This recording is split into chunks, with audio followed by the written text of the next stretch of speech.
இந்த வீடியோவை உங்களுக்கு வழங்குவோர் மாலை முரசு செய்திகள் தொலைக்காட்சியின் படிப்போம் ஜெயிப்போம் உயர்கல்வியை தேர்ந்தெடுப்பதில் உள்ள சந்தேகங்களை தீர்க்கும் நிகழ்ச்சி தினமும் மாலை 5 மணிக்கு. வணக்கம். மாலை முரசு செய்திகள் தொலைக்காட்சியில் 50 முக்கிய செய்திகளை விரைவாகவும் துல்லியமாகவும் அரை மணியில் பார்க்கலாம்.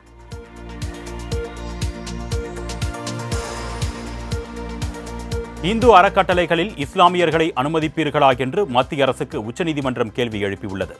வக்ஃப் திருத்த சட்டத்திற்கு எதிராக தாக்கல் செய்யப்பட்ட வழக்குகள் உச்சநீதிமன்ற தலைமை நீதிபதிகள் அமர்வு முன்பு விசாரணைக்கு வந்தது.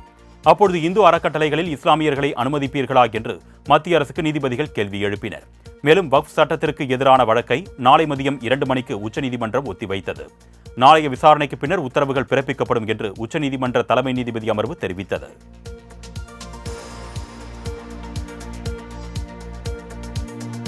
உலகின் தேவைக்கு ஏற்ப பாடத்திட்டத்திலும் கற்பித்தல் முறையிலும் மாற்றம் வேண்டும் என்று முதலமைச்சர் மு க ஸ்டாலின் வலியுறுத்தியுள்ளார். சென்னை தலைமைச் செயலகத்தில் பல்கலைக்கழக துணைவேந்தர்கள் மற்றும் பதிவாளர்களுடன் முதலமைச்சர் மு க ஸ்டாலின் ஆலோசனை மேற்கொண்டார். அப்பொழுது பேசிய அவர், காலத்தின் தேவைக்கு ஏற்ப புதிய துறைகளை பாடத்திட்டத்தில் இணைக்க வேண்டும் என்று அறிவுரை வழங்கினார். மேலும் உயர்கல்வியின் உலகளாவிய தலைமையிடமாக தமிழ்நாடு பல்கலைக்கழகங்கள் திகழ வேண்டும் என்றும், மாற்றுத்திறனாளிகளுக்கும் முதல் தலைமுறை பட்டதாரிகளுக்கும் விளிம்பு நிலை மக்களுக்கும் ஆதரவான கல்வியை உருவாக்குமாறும் பல்கலைக்கழகங்களை கேட்டுக்கொள்வதாக பேசினார்.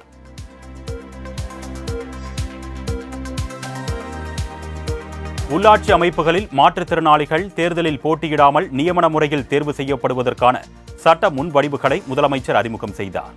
அப்பொழுது பேசிய முதலமைச்சர், மாற்றுத்திறனாளிகளின் குரல் உள்ளாட்சி அமைப்புகளில் ஒலிக்க வேண்டும் என்ற நோக்கில் இந்த மசோதா தாக்கல் செய்யப்பட்டதாக தெரிவித்தார். உள்ளாட்சி அமைப்புகளில் மாற்றுத்திறனாளிகளுக்கு நியமன முறையில் பிரதிநிதித்துவம் அளிக்கப்படும் என்று கூறிய முதலமைச்சர், கிராம பஞ்சாயத்துகளில் 12,913 மாற்றுத்திறனாளிகள் நியமனம் செய்யப்படும் என்றும், மாவட்ட ஊராட்சிகளில் 37 மாற்றுத்திறனாளிகள் நியமிக்கப்படுவார்கள் என்றும் கூறினார்.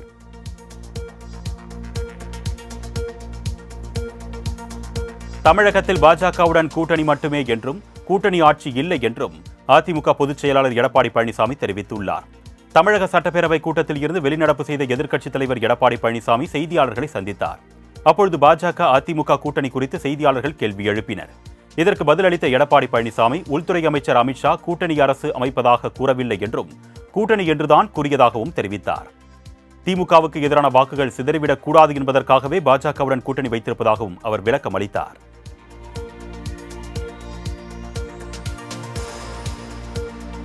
பாரதிய ஜனதா கட்சியின் தமிழக தலைவராக நயினார் நாகேந்திரன் பொறுப்பேற்றுக் கொண்டார். அண்ணாமலை உள்ளிட்ட மூத்த தலைவர்கள் அனைவரும் நயினார் நாகேந்திரனை அன்போடு வரவேற்று அவரது நாற்காலியில் அமர வைத்தனர். பின்னர் செய்தியாளர்களிடம் பேசிய நயினார் நாகேந்திரன், சோனியா காந்தி, ராகுல் உள்ளிட்டோரை கண்டித்து தமிழகம் முழுவதும் பாரதிய ஜனதா கட்சியின் இளைஞர் அணி சார்பில் விரைவில் போராட்டம் நடத்த இருக்கிறோம் என்றார். மேலும் தமிழகத்தில் கூட்டணி ஆட்சி இல்லை என்று எடப்பாடி பழனிசாமி கூறியது குறித்து கேள்விக்கு, கூட்டணி அறிவிப்பை வெளியிட்ட அமித்ஷாவே அதனை பேசி முடிவு செய்வார் என்று நயினார் நாகேந்திரன் தெரிவித்தார்.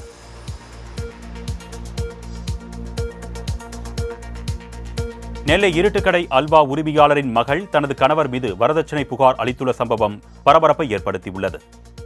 நெல்லை இருட்டுக்கடை அல்வா கடையின் உரிமையாளர் கவிதா சிங்கின் மகள் கனிஷ்காவுக்கு கோவையைச் சேர்ந்த பல்ராம் சிங்குடன் கடந்த பிப்ரவரி மாதம் திருமணம் நடைபெற்றது. திருமணத்திற்கு பிறகு கனிஷ்கா தனது கணவருடன் கோவையில் வசித்து வந்த நிலையில் பல்ராம் சிங்கிற்கு வேறொரு பெண்ணுடன் தொடர்பு இருந்ததாகவும், அதனை கனிஷ்கா கண்டித்ததால் அவரை கொலை செய்து விடுவதாக மிரட்டியதாகவும் கூறப்படுகிறது. இந்நிலையில் கனிஷ்காவுடன் வாழ வேண்டுமென்றால் கூடுதல் வரதட்சணையாக நெல்லையில் இயங்கி வரும் இருட்டுக்கடையை பல்ராம் சிங்கின் பெயருக்கு எழுதி தர வேண்டும் என்று மிரட்டியதாக புகார் மனுவில் தெரிவிக்கப்பட்டுள்ளது.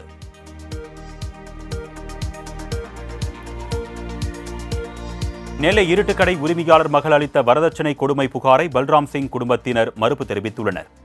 கோவையில் செய்தியாளர்களுக்கு பேட்டியளித்த கனிஷ்காவின் மாமனார் யுவராஜ், சமந்தி கவிதா கொடுத்த புகார் ஆதாரமற்றது என்று தெரிவித்தார். கனிஷ்காவுக்கு 3 முறை திருமணம் நிச்சயிக்கப்பட்டு நின்றிருப்பதாக அவர் தெரிவித்தார். வரதட்சணையாக எதுவும் வாங்காமல் கனிஷ்காவை தனது மகனுக்கு திருமணம் செய்து வைத்ததாக யுவராஜ் தெரிவித்தார். மேலும் கார் தொடர்பாகவும் கவிதா சிங் பொய்யான தகவலை கூறியதாகவும் அவர் தெரிவித்தார்.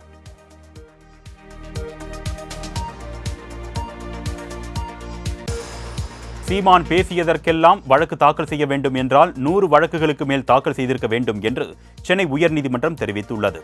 நீதித்துறையை அவமதிக்கும் வகையில் சீமான் பேசியதாக கூறியும், அவர் மீது நடவடிக்கை எடுக்க காவல்துறைக்கு உத்தரவிடக் கோரியும் மனு தாக்கல் செய்யப்பட்டது. அதனை விசாரித்த உயர்நீதிமன்றம் சீமான் பேசிய வீடியோவை பார்த்துவிட்டு உத்தரவு பிறப்பிப்பதாக தெரிவித்துள்ளது.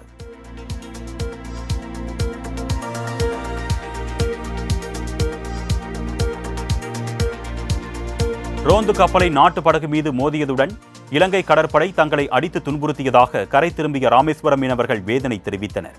பாம்பன் அடுத்த குந்துக்கால் மீன்பிடி துறைமுகத்தில் இருந்து மீனவர்கள் 7 பேர் கடந்த 14ஆம் தேதி மீன்பிடிக்க கடலுக்கு சென்றனர். தனுஷ்கோடி தலைவண்ணார் இடையே மீன்பிடித்துக் கொண்டிருக்கும் போது திடீரென அந்த பகுதிக்கு ரோந்து வந்த இலங்கை கடற்படை கப்பல் நாட்டுப்படகை மோதி சேதப்படுத்தியுள்ளது. மேலும் நாட்டுப்படகில் ஏறிய இலங்கை கடற்படையினர் மீனவர்களை சரமாரியாக அடித்து தாக்கி துன்புறுத்தியதுடன் வலைகளை கடலோடு வெட்டிவிட்டு சென்றதாக கூறப்படுகிறது.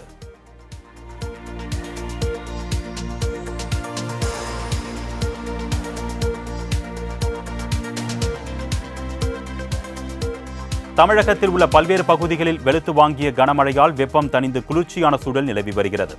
சென்னையின் புறநகர் பகுதிகளான தாம்பரம், குரோம்பேட்டை, பல்லாவரம், வண்டலூர், பெருங்களத்தூர், சேலையூர் உள்ளிட்ட பகுதிகளில் இடைவிடாமல் கனமழை வெளுத்து வாங்கியது. திடீர் மழை காரணமாக சாலைகளில் பெருக்கெடுத்து ஓடிய மழைநீரால் வாகன ஓட்டிகள் அவதிக்குள்ளாயினர். இதேபோல் 1000 விளக்கு, மதுரவாயல், கோயம்பேடு, வானகரம், போரூர், வலசரவாக்கம் உள்ளிட்ட பகுதிகளில் கனமழை கொட்டி தீர்த்தது. இதேபோல் திருவள்ளூர் மாவட்டம் பொன்னேரி மற்றும் அதன் சுற்றுவட்டார இடங்களில் 30 நிமிடத்திற்கு மேலாக காற்றுடன் கூடிய பலத்த மழை பெய்தது.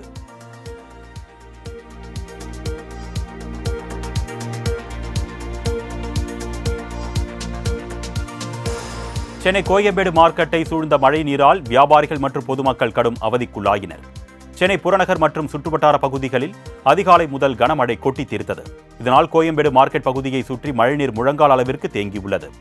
காய்கனி மற்றும் மலரங்காடி பகுதிகளில் தேங்கிய மழைநீரால் வியாபாரிகள் மற்றும் பொதுமக்கள் கடும் அவதியடைந்தனர். தேங்கியுள்ள மழைநீரில் கழிவுநீரும் கலந்திருப்பதால் நோய் தொற்று பரவும் அபாயமும் ஏற்பட்டுள்ளது. அரசு இதற்கு உரிய நடவடிக்கை எடுக்க வேண்டும் என்று வியாபாரிகள் கோரிக்கை வைத்துள்ளனர்.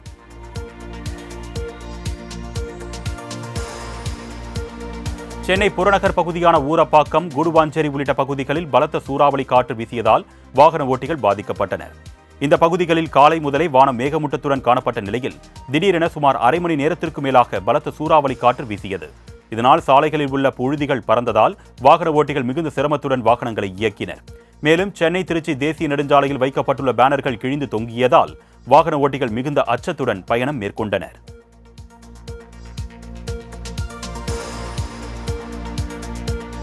தென்னிந்திய வளிமண்டல கீழடுக்கு பகுதிகளில் காற்றின் திசை வேக மாறுபாடு காரணமாக சென்னை, திருவள்ளூர், காஞ்சிபுரம் மாவட்டங்களில் ஓரிரு இடங்களில் கனமழை பெய்ய வாய்ப்பிருப்பதாகவும் புதுச்சேரி மற்றும் காரைக்காலில் பலத்த காற்றுடன் கூடிய மழை பெய்யும் என்றும் சென்னை வானிலை ஆய்வு மையம் தெரிவித்துள்ளது. அத்துடன் நாளை முதல் 22ஆம் தேதி வரை தமிழகம் மற்றும் புதுச்சேரியில் ஓரிரு இடங்களில் மிதமான மழைக்கு வாய்ப்பிருப்பதாகவும், அதே நேரம் நாளை முதல் 20ஆம் தேதி வரை ஓரிரு இடங்களில் வெப்பநிலை 2 முதல் 3 டிகிரி செல்சியஸ் வரை அதிகரிக்கக்கூடும் என்றும் தெரிவிக்கப்பட்டுள்ளது. சென்னையில் வானம் ஓரளவு மேகமூட்டத்துடன் காணப்படும் என்றும் நகரின் ஒரு சில பகுதிகளில் லேசான மழைக்கு வாய்ப்பிருப்பதாகவும் தெரிவிக்கப்பட்டுள்ளது.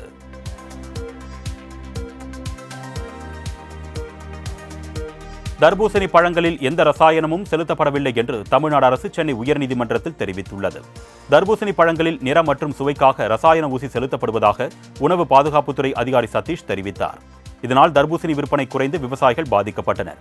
மக்கள் மத்தியில் வதந்தியை பரப்பிய உணவு பாதுகாப்புத்துறை அதிகாரி மீது நடவடிக்கை எடுக்க கோரி விவசாயிகள் தரப்பில் உயர்நீதிமன்றத்தில் வழக்கு தாக்கல் செய்யப்பட்டது. இதனையடுத்து தர்பூசணி பழங்களை ஆய்வு செய்து அறிக்கை தாக்கல் செய்ய தமிழக அரசுக்கு சென்னை உயர்நீதிமன்றம் உத்தரவிட்டிருந்த நிலையில் தனது ஆய்வறிக்கையை தமிழ்நாடு அரசு சமர்ப்பித்தது. அதில் தர்பூசணி பழங்களில் எந்த ரசாயனமும் செலுத்தப்படவில்லை என்பது உறுதி செய்யப்பட்டிருப்பதாக குறிப்பிடப்பட்டுள்ளது. இதுகுறித்து விளக்கம் அளிக்கும்படி உணவு பாதுகாப்புத்துறை அதிகாரி சதீஷுக்கு உத்தரவிட்டு வழக்கை ஜூன் 9ஆம் தேதிக்கு தள்ளி வைத்து நீதிபதி உத்தரவிட்டார்.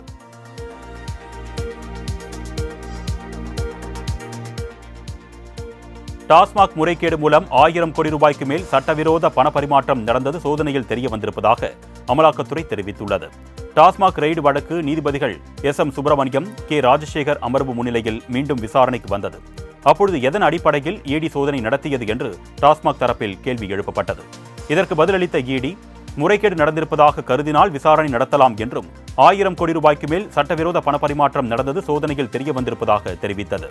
இருதரப்பு வாதங்களும் முடிந்த நிலையில் வரும் 22ஆம் தேதி எழுத்துப்பூர்வமான அறிக்கை தாக்கல் செய்ய நீதிபதிகள் உத்தரவிட்டனர்.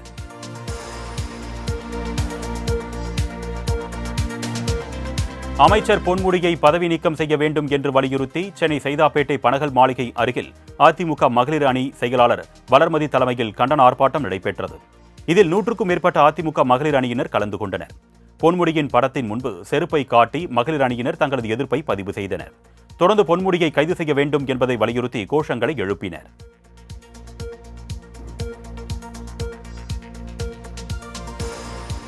இதனைத் தொடர்ந்து செய்தியாளர்களை சந்தித்த வளர்மதி, பெண்கள் குறித்து ஆபாசமாக பேசிய அமைச்சர் பொன்முடியை கைது செய்ய வேண்டும் என்றும் கடுமையான தண்டனை வழங்க வேண்டும் என்றும் வலியுறுத்தினார். பொன்முடியை அமைச்சரவையில் இருந்து நீக்காமல் வைத்திருப்பது அவமானம், சாபக்கேடு என்று வளர்மதி கொந்தளித்தார். பொன்முடியை அமைச்சரவையில் இருந்து நீக்கும் வரை தொடர்ந்து போராடுவோம் என்றும் வளர்மதி கூறினார்.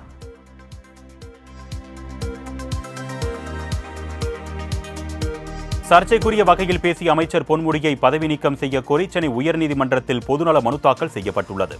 வழக்கறிஞர் ஜெகநாத் தாக்கல் செய்துள்ள மனுவில், மக்கள் பிரதிநிதி என்ற முறையில் அமைச்சர் பொன்முடியின் பேச்சு அரசியல் சாசனத்திற்கு எதிரானது என்றும் பதவி பிரமாணத்தை மீறி செயல்பட்ட அமைச்சர் பொன்முடியை பதவி நீக்கம் செய்ய உத்தரவிட வேண்டும் என்றும் குறிப்பிடப்பட்டுள்ளது. இந்த மனு விரைவில் விசாரணைக்கு வரும் என்று எதிர்பார்க்கப்படுகிறது.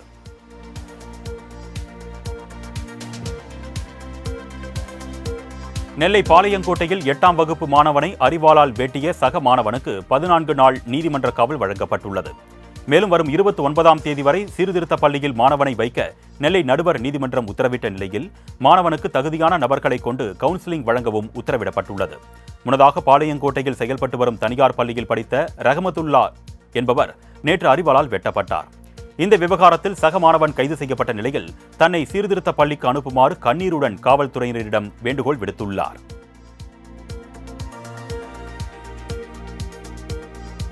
திராவிட மாடல் ஆட்சியை அகற்றுவது ஒன்றே நாட்டில் நாள்தோறும் நடைபெறும் கொடுமைகள் அனைத்தையும் தடுப்பதற்கான சரியான தீர்வாகும் என்று சீமான் காட்டமாக கூறியுள்ளார். பாளையங்கோட்டையில் 8ஆம் வகுப்பு மாணவன் மீது கொலைவெறி தாக்குதல் நடத்தப்பட்டதை கண்டித்து சீமான் வெளியிட்டுள்ள அறிக்கையில் இதனை தெரிவித்திருக்கிறார். மேலும் சட்டம் ஒழுங்கை கட்டிக்காக்க திறனற்ற திமுக ஆட்சியில் ஒட்டுமொத்த சமூகமும் சீர்கெட்டு நிற்பதன் சமகால சான்றுகளில் ஒன்றுதான் பாளையங்கோட்டை கொலைவெறி தாக்குதலாகும் என்றும் சீமான் குறிப்பிட்டுள்ளார். திமுக ஆட்சியில் சாதிய மோதல்களும் கொலைவெறி தாக்குதல்களும் பாலியல் வன்கொடுமைகளும் நடைபெறும் கூடாரமாக தமிழ்நாடு மாறி நிற்பது காலக்கொடுமை என்றும் சீமான் கூறியுள்ளார்.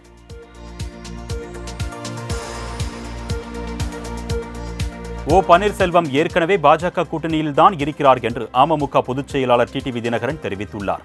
வேலூரில் செய்தியாளர்களுக்கு பேட்டியளித்த அவர் இதனை தெரிவித்தார். மற்ற கட்சிகளின் முடிவுகளில் எந்த ஒரு கட்சியும் தலையிடக்கூடாது என்பதை அமித்ஷா அறிவுறுத்தியிருப்பதாகவும், எடப்பாடியும் பன்னீர்செல்வமும் ஒரே அணியில் இருப்பார்களா என்பது தேர்தல் நேரத்தில் தெரியவரும் என்றும் சூசகமாக கூறினார்.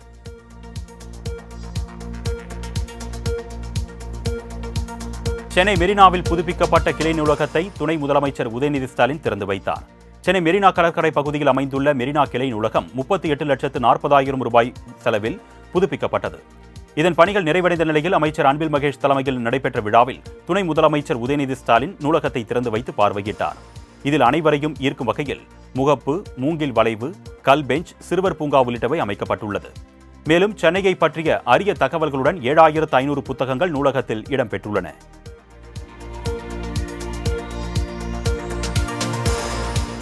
ஜூன் மாதம் முதல் முதலமைச்சரின் காலை உணவு திட்டத்தில் குழந்தைகளுக்கு பொங்கல் மற்றும் சாம்பார் வழங்கப்படும் என்று சமூக நலத்துறை அமைச்சர் கீதா ஜீவன் தெரிவித்துள்ளார். சட்டப்பேரவையில் சமூக நலன் மற்றும் மகளிர் உரிமைத்துறை மானிய கோரிக்கை மீதான விவாதத்திற்கு பதிலுரை அளித்த அமைச்சர் கீதா ஜீவன், 2022ஆம் ஆண்டு அறிமுகப்படுத்தப்பட்ட முதலமைச்சரின் காலை உணவு திட்டம் தற்பொழுது 34,987 பள்ளிகளில் செயல்படுத்தப்பட்டு வருவதாக தெரிவித்தார். இதன் மூலம் 17,53,000 மாணவர்கள் பயனடைந்து வருவதாகவும் கூறினார். வரும் ஜூன் மாதம் முதல் அரிசி உப்மாவிற்கு பதிலாக மாணவர்களுக்கு பொங்கல் மற்றும் சாம்பார் வழங்கப்படும் என்றும் கீதா ஜீவன் அறிவித்தார். தமிழகத்தில் கடந்த 4 ஆண்டுகளில் குழந்தைகள் மற்றும் மாணவர்களுக்கு எதிரான குற்றங்கள் அதிகரித்திருப்பதாக அதிமுக எம்எல்ஏ மரகதம் குமரவேல் குற்றம் சாட்டியுள்ளார். சட்டப்பேரவையில் சமூக நலன் மற்றும் மகளிர் உரிமைத்துறை மானிய கோரிக்கை மீதான விவாதத்தில் பேசிய மரகதம் குமரவேல், பெண்களின் முன்னேற்றத்திற்காக அதிமுக ஆட்சியில் பல்வேறு திட்டங்கள் கொண்டுவரப்பட்டதாக தெரிவித்தார். ஆனால் கடந்த 4 ஆண்டுகால திமுக ஆட்சியில் ஒரு சத்துணவு பணியாளர்கள் கூட நியமிக்கப்படவில்லை என்றும், தேர்தல் வாக்குறுதியை திமுக நிறைவேற்றவில்லை என்றும் குறை கூறினார்.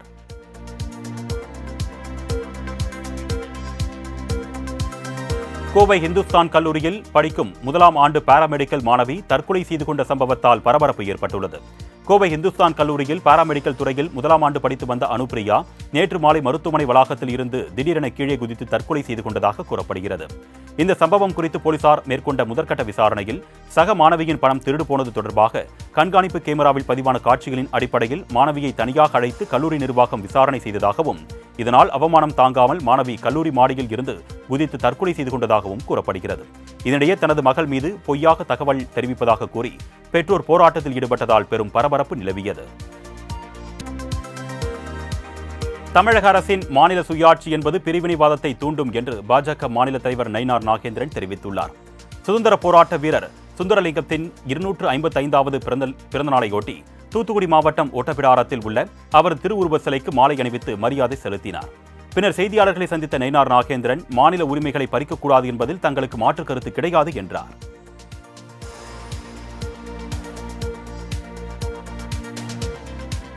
மாநில உரிமை பறிப்புக்கு ஆதரவாக இருந்தால் 2026 தேர்தலில் பாஜக டெபாசிட் கூட வாங்காது என்று திமுக அமைப்பு செயலாளர் RS பாரதி விமர்சித்துள்ளார். திமுக பிரிவினைவாதம் பேசுகிறது என்று நயினார் நாகேந்திரன் குற்றச்சாட்டியதற்கு பதிலடி கொடுத்துள்ள RS பாரதி, அண்ணா திமுகவில் இருந்த நயினார் நாகேந்திரனுக்கு அண்ணாவின் அடிப்படை சித்தாந்தம் கூட தெரியவில்லை என்று விமர்சித்துள்ளார். மாநிலத்தில் சுயாட்சி, மத்தியில் கூட்டாட்சி என்பது தமிழ்நாட்டு மக்களின் உணர்விலும் உயிரிலும் கலந்த முழக்கம் என்று குறிப்பிட்டுள்ளார்.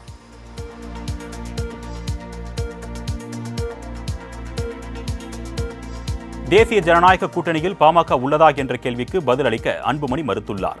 மாமல்லபுரத்தில் சித்திரை முழு நிலவு மாநாட்டிற்கு பந்தகால் நாட்டு விழாவில் பங்கேற்ற பின்னர் செய்தியாளர்களிடம் சந்தித்த அவர், சமூக நீதியை நிலைநாட்டவும் சாதிவாரி கணக்கெடுப்பு நடத்தவும் சித்திரை முழு நிலவு மாநாடு நடத்தப்படுவதாக தெரிவித்தார். ராமதாசுடன் கருத்து மோதல் நீடித்து வரும் நிலையில் பாஜகவுடன் கூட்டணி குறித்த கேள்விக்கு அன்புமணி பதிலளிக்க மறுத்துவிட்டார்.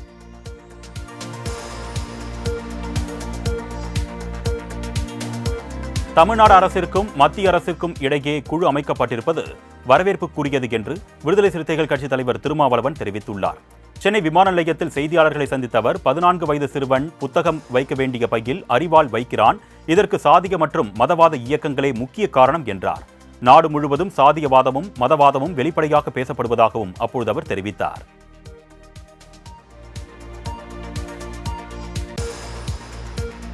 யூடியூபர் சவுக்கு சங்கர் விவகாரம் குறித்து சிபிசிஐடி 12 வாரத்தில் விசாரணையை முடித்து அறிக்கை தாக்கல் செய்ய வேண்டும் என்று சென்னை உயர்நீதிமன்றம் உத்தரவிட்டுள்ளது.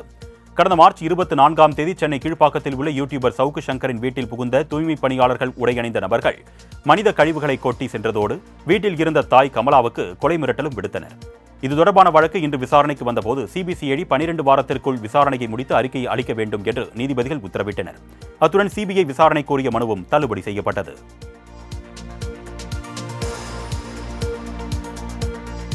வேலூரில் 5 தலைமுறைகளாக குடியிருக்கும் மக்களின் 300 வீடுகள் தங்களுக்கு சொந்தம் என்று வக்ஃப் வாரியம் நோட்டீஸ் அனுப்பியதால் பரபரப்பு ஏற்பட்டுள்ளது. வேலூர் மாவட்டம் காட்டுக்குளை கிராமத்தில் 5 தலைமுறைகளாக சுமார் 300க்கும் மேற்பட்ட வீடுகளில் அந்த பகுதி மக்கள் வசித்து வருகின்றனர்.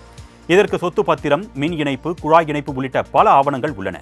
இந்நிலையில் இந்த இடம் வக்ஃப் வாரியத்திற்கு சொந்தமானது என்றும் தாங்கள் வாடகை செலுத்த வேண்டும் என்றும் நோட்டீஸ் வந்திருப்பதால் மக்கள் அதிர்ச்சியடைந்துள்ளனர்.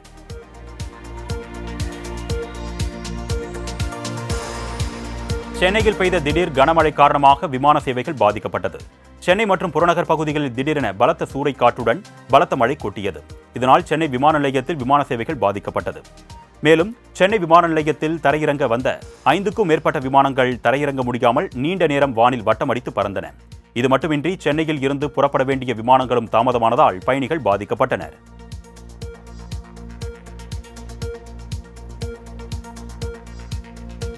தமிழக அரசின் சிறு கனிமங்கள் மீதான நில வரியை கண்டித்து எம்சாண்ட் மற்றும் ஜல்லி உற்பத்தியாளர்கள் காலவரையற்ற வேலைநிறுத்த போராட்டத்தில் ஈடுபட்டுள்ளனர்.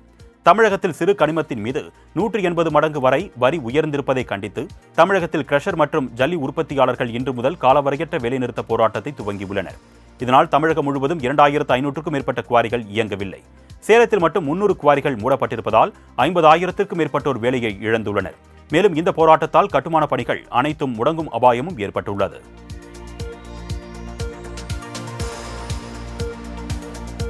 மதுரை ஆட்டோமொபைல் நிறுவன உரிமையாளர் கடத்தல் வழக்கில் 5 பேரிடம் போலீசார் விசாரணை மேற்கொண்டு வருகின்றனர். மதுரை பைபாஸ் சாலையில் ஆட்டோமொபைல் நிறுவனம் நடத்தி வரும் சுந்தர் என்பவரை கடந்த 5 நாட்களுக்கு முன்பு தல்லாக்குளம் பகுதியில் சிலர் கடத்திச் சென்றதாக புகார் வந்தது. சுந்தரை மீட்க போலீசார் தனிப்படை அமைத்து தேடி வரும் நிலையில் இந்த வழக்கில் 5 பேரை பிடித்து போலீசார் விசாரணை மேற்கொண்டு வருகின்றனர். 5 நாட்களாகியும் சுந்தரை மீட்க முடியாத நிலையில் குடும்பத்தினர் அச்சமடைந்துள்ளனர். மேலும் பணத்திற்காக கடத்தப்பட்டாரா, வேறு எதுவும் காரணமா என்பது குறித்தும் போலீசார் தீவிர விசாரணை மேற்கொண்டு வருகின்றனர். சிவகாசி அருகே சிறுவர்களுக்கு குளிர்பானத்தில் மதுபானத்தை கலந்து கொடுத்து பாலியல் துன்புறுத்தலில் ஈடுபட்ட இளைஞரை போலீசார் கைது செய்தனர். 25 வயதான சாம் டேவிட் என்பவர் தன்னுடன் வந்து நோட்டீஸ் விநியோகம் செய்யும் வேலை பார்த்தால் தினமும் 100 ரூபாய் கொடுப்பதாக ஆசை வார்த்தை கூறி 2 சிறுவர்களை அழைத்துச் சென்று குளிர்பானத்தில் மதுபானத்தை கலந்து கொடுத்து பாலியல் துன்புறுத்தல் அளித்துள்ளார். இதுகுறித்த புகாரின் பேரில் சாம் டேவிட்டை கைது செய்த போலீசார் போக்சோ சட்டத்தின் கீழ் சிறையில் அடைத்தனர்.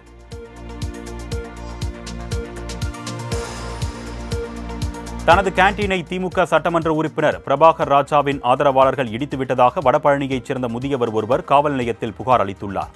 சென்னை வடபழனி குமரன் காலனியைச் சேர்ந்தவர் பால்துரை. இவர் ஜனார்தனன் என்பவரின் நிலத்தை லீஸுக்கு எடுத்து கேண்டீன் நடத்தி வருவதாக கூறப்படுகிறது. ஆனால் இந்த நிலம் தனக்கு சொந்தமானது என்று கூறி விருகம்பாக்கம் தொகுதி திமுக எம்எல்ஏ பிரபாகர் ராஜாவின் ஆதரவாளர்கள் கேண்டீனை ஜேசிபி வாகனம் மூலம் இடித்து அகற்றியதாக புகார் அளிக்கப்பட்டுள்ளது. ஆனால்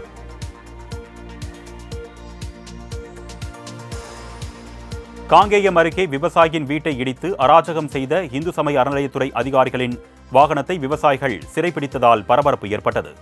முள்ளிப்புறத்தைச் சேர்ந்த வெங்கடாச்சலத்திற்கு சொந்தமாக 85 சென்ட் நிலம் உள்ளது. இந்த நிலத்திற்குள் சட்டவிரோதமாக எந்தவித உத்தரவும் இல்லாமல் அத்துமீறி நுழைந்த அறநிலையத்துறை அதிகாரிகள் வீட்டை இடித்ததுடன் பயிர்களை சேதப்படுத்தியும் அராஜகம் செய்தனர். இதனால் ஆத்திரமடைந்த அப்பகுதி மக்கள் ஒன்றிணைந்து அதிகாரிகளின் வாகனத்தை சிறைபிடித்ததுடன் வாக்குவாதத்திலும் ஈடுபட்டனர். மேலும் அறநிலையத்துறையினரின் அடாவடி நடவடிக்கைக்கு தமிழக விவசாயிகள் பாதுகாப்பு சங்கம் கண்டனம் தெரிவித்துள்ளது.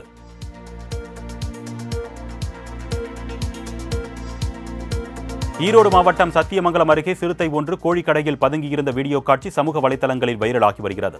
சத்தியமங்கலம் புலிகள் காப்பகத்திற்குட்பட்ட ஆசனூர் வனப்பகுதியை விட்டு வெளியேறிய சிறுத்தை ஒன்று அங்குள்ள கோழிக்கடையில் பதுங்கியிருந்தது. இதனை கண்டு அதிர்ச்சியடைந்த வாகன ஓட்டி ஒருவர் சிறுத்தையை தனது செல்போன் மூலம் வீடியோ எடுத்து சமூக வலைதளங்களில் பதிவிட்டுள்ளார். இதனால் அச்சமடைந்துள்ள மக்கள் சிறுத்தையை பிடிக்க வேண்டும் என்று கோரிக்கை விடுத்துள்ளனர்.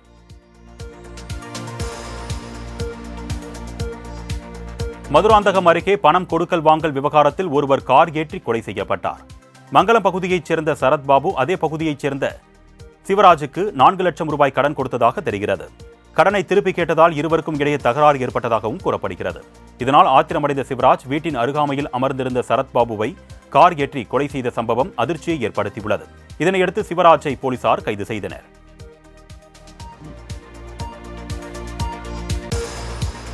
சென்னை புரசைவாக்கத்தில் அனைத்து தொழிற்சங்க கூட்டமைப்பு சார்பில் ஆலோசனை மேற்கொண்டனர்.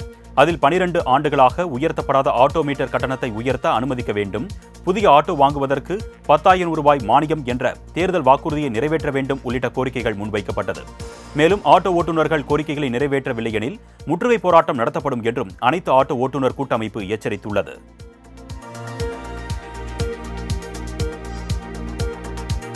கல்வி நிறுவனங்களின் பெயர்களில் உள்ள சாதி பெயர்களை 4 வாரங்களில் நீக்க வேண்டும் என்றும் இல்லாவிட்டால் அங்கீகாரம் ரத்து செய்யப்படும் என்றும் சென்னை உயர்நீதிமன்றம் உத்தரவிட்டுள்ளது. தென்னிந்திய செங்குந்த மகாஜன சங்கத்தை நிர்வகிக்க சிறப்பு அதிகாரியை நியமித்ததை எதிர்த்து சென்னை உயர்நீதிமன்றத்தில் தொடரப்பட்ட வழக்கில் இந்த ஆணை பிறப்பிக்கப்பட்டுள்ளது.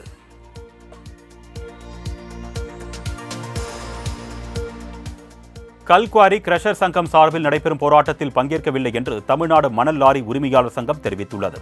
செங்கல்பட்டில் செய்தியாளர்களை சந்தித்த அந்த சங்கத்தின் நிர்வாகி கணேஷ், இந்த போராட்டத்திற்கும் தமிழக மணல் லாரி உரிமையாளர் சங்கத்திற்கும் எந்த தொடர்பும் கிடையாது என்றார். வழக்கம் போல் அனைத்து லாரிகளும் ஓடும் என்றும் லாரி ஓட்டுநர்களுக்கு போலீஸ் பாதுகாப்பு வழங்க வேண்டும் என்றும் வேண்டுகோள் விடுத்துள்ளார்.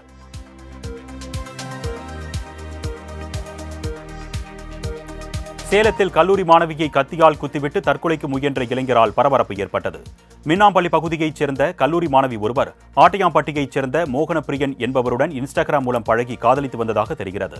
இந்நிலையில் மோகனப்பிரியனை நேரில் சந்தித்த மாணவி அவரை பிடிக்கவில்லை என்று கூறியுள்ளார்.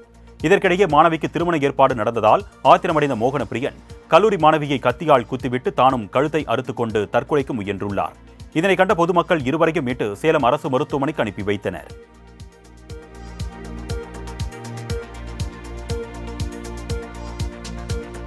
நடிகர் சிவாஜி கணேசனின் வீடு விவகாரத்தில் நடிகர் பிரபு தாக்கல் செய்த மனு மீதான உத்தரவை சென்னை உயர்நீதிமன்றம் தேதி குறிப்பிடாமல் தள்ளி வைத்துள்ளது. ஜெகஜால கில்லாடி பட தயாரிப்புக்காக நடிகர் சிவாஜி கணேசனின் பேரன் துஷ்யந்த் பெற்ற கடன் வட்டியுடன் சேர்த்து 9,39,00,000 ரூபாயை திருப்பித் தரக்கோரிய வழக்கில் நடிகர் சிவாஜி கணேசனின் அன்னை இல்லம் வீட்டை ஜப்தி செய்ய சென்னை உயர்நீதிமன்றம் உத்தரவிட்டிருந்தது. இதனை எதிர்த்து நடிகர் பிரபு தாக்கல் செய்த மனு மீதான உத்தரவை உயர்நீதிமன்றம் தேதி குறிப்பிடாமல் தள்ளி வைத்துள்ளது.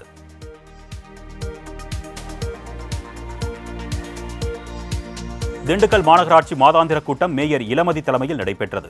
அப்பொழுது பாதாள சாக்கடை திட்டத்திற்கு 168 கோடி ரூபாய் ஒதுக்கீடு செய்து தனியார் நிறுவனத்திற்கு வழங்கப்பட்டதற்கு மாமன்றத்தில் எந்தவித ஒப்புதலும் கேட்கப்படவில்லை என்று திமுக கவுன்சிலர் மார்தாண்டன் குற்றம் சாட்டினர். அதற்கு பதிலளித்த ஆணையர் சிவக்குமார் அனைத்திற்கும் மன்றத்தில் அனுமதி கேட்க தேவையில்லை என்று பதிலளித்தார். இதனால் திமுக, காங்கிரஸ், கம்யூனிஸ்ட், அதிமுக உள்ளிட்ட அனைத்து கவுன்சிலர்களும் கடும் வாக்குவாதத்தில் ஈடுபட்டதால் பரபரப்பு ஏற்பட்டது.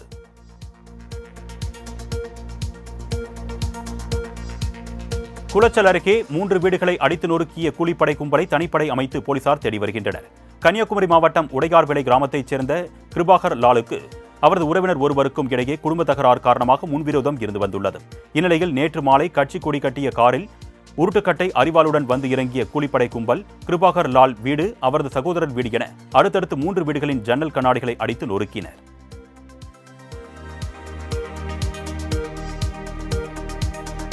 கோவையில் ஜாட் படம் திரையிடப்பட்ட திரையரங்கை முற்றுகையிட்டு நாம் தமிழர் கட்சி நிர்வாகிகள் போராட்டத்தில் ஈடுபட்டதால் பரபரப்பு நிலவியது. தமிழ், ஈழம் மற்றும் தமிழர்களை இழிவாக சித்தரித்து ஜாட் படம் எடுக்கப்பட்டிருப்பதாக கூறி திரையரங்கிற்கு உள்ளே நுழைந்து போராடிய நாம் தமிழர் கட்சி நிர்வாகிகளை பாதுகாப்பு பணியில் இருந்த காவலர்கள் குண்டுகட்டாக இழுத்துச் சென்று வெளியே விட்டனர்.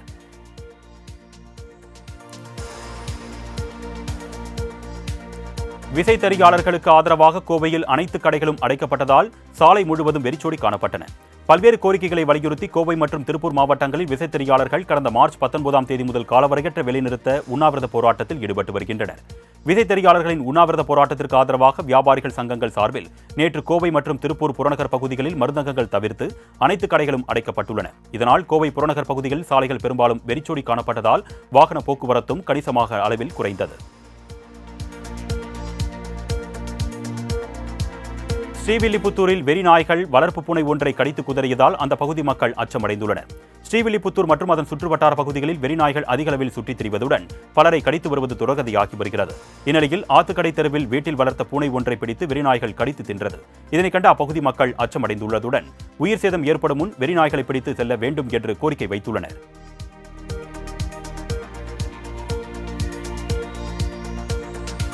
திருவண்ணாமலை அருகே நிலத்தை அளவீடு செய்வதற்கு எதிர்ப்பு தெரிவித்து இளைஞர் ஒருவர் தீக்குளிக்க முயன்ற சம்பவம் பரபரப்பை ஏற்படுத்தியது. அவலூர்பேட்டை அடுத்த சேரியந்தலில் உள்ள 1 ஏக்கர் நிலத்தை அளவீடு செய்து தரக்கோரி ராகுல் என்பவர் வழக்கு தொடர்ந்திருந்தார். இது தொடர்பாக நீதிமன்ற உத்தரவின் பேரில் வட்டாட்சியர் நிலத்தை அளவீடு செய்ய சென்றனர். அப்பொழுது அதே பகுதியைச் சேர்ந்த பச்சையப்பன், வெங்கடேசன் ஆகியோர் நிலம் தொடர்பாக மாவட்ட நீதிமன்றத்தில் வழக்கு நிலுவையில் இருப்பதால் அளவீடு செய்யக்கூடாது என்று அதிகாரிகள் மற்றும் போலீசாருடன் வாக்குவாதம் செய்தனர். இதனிடையே சரவணன் என்பவர் நிலத்தை அளவீடு செய்ய விடாமல் உடலில் பெட்ரோல் ஊற்ற முயன்றதால் பரபரப்பு ஏற்பட்டது.